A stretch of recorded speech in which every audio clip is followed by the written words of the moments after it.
Carl Tofflemire with Porsche South Bay, and we're going to review our 2023 entrant for the Porsche Classic Restoration Challenge, which is a 2010 911 C4S Cabriolet of the 997 generation, which was just introduced to the Classic program this year.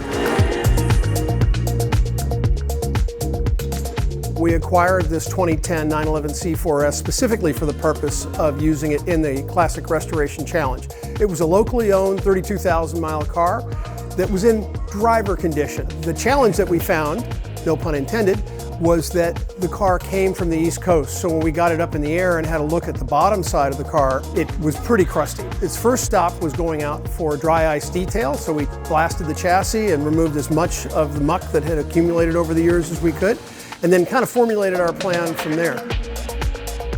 Cleaning up the bottom side revealed a number of different components that were going to need replacement. So the majority of the suspension, including struts, bushings, sway bar links, all of those items needed to be replaced. As we went through the car, we found that each individual panel had some sort of material flaw. With the exception of the windshield frame, we've painted the entire vehicle.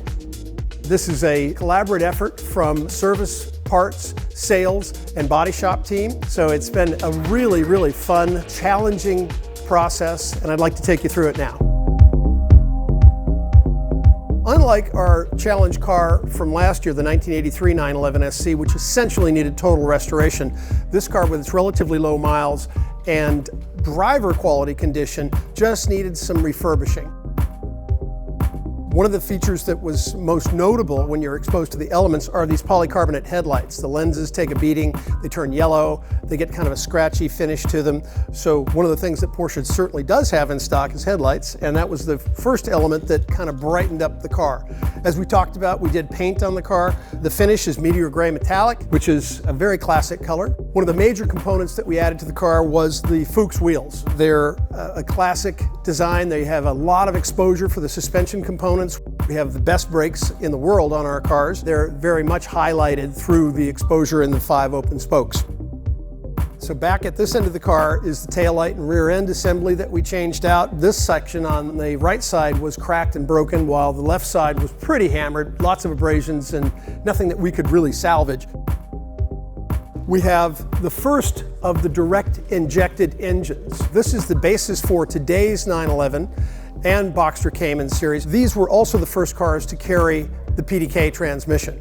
So we have kind of the forebearer of the contemporary internally combusted Porsche engine, amongst the most efficient in terms of power generation, leading all the way up to our GT3 series cars, which are making well over 500 horsepower from similar displacement. As we come to the interior of the car, we had not a bad interior to work with, but it did have what was not the best effort on our part in terms of steering wheels. At this generation, we're using a push-button style steering wheel as standard equipment, while most other manufacturers that used a sequential shift system had paddles. So our sport steering wheels, which this car didn't come equipped with, had that feature built in. This year was our second time entering the challenge, and it really is an interesting exercise in bringing your team together. It's a little bit outside of our wheelhouse in terms of going through the cars extensively. As a rule of thumb, we're doing maintenance work to most cars, not doing restorations. And it also helps us focus on the prior generations of Porsche, which is critically important for a brand that has over 70% of their vehicles still on the road.